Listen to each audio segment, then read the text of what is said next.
Cette initiative marque une étape importante dans l'engagement des autorités provinciales à renforcer la sécurité et la gestion de flux migratoires dans la capitale. D'après le ministre provincial de la Sécurité publique, Jeannot Kano, cette carte de résidence constitue un outil essentiel pour identifier les étrangers.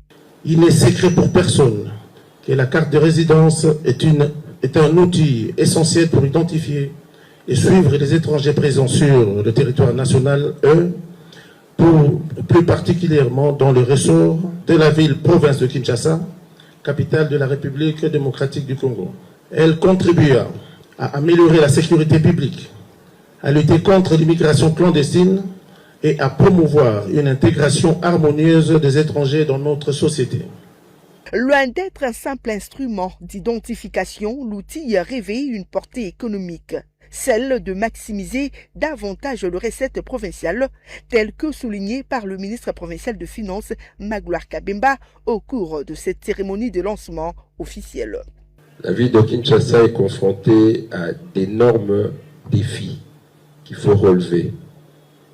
Et ces défis ne pourront être relevés, la ville ne pourra faire face à toutes ces charges, surtout le gouvernement provincial, que lorsque les ressources financières sont collectées et canalisées dans le compte du trésor de la ville.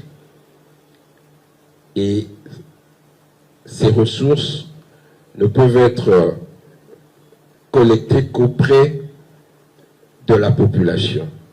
La population ici, c'est non seulement les nationaux, mais aussi les étrangers. Vous faites partie de cette population de Kinshasa. Par cette démarche, l'exécutif provincial dignement porté par le gouverneur de la ville, Daniel Bumba, entend maximiser ces recettes pour avoir le moyen de financer ses politiques publiques.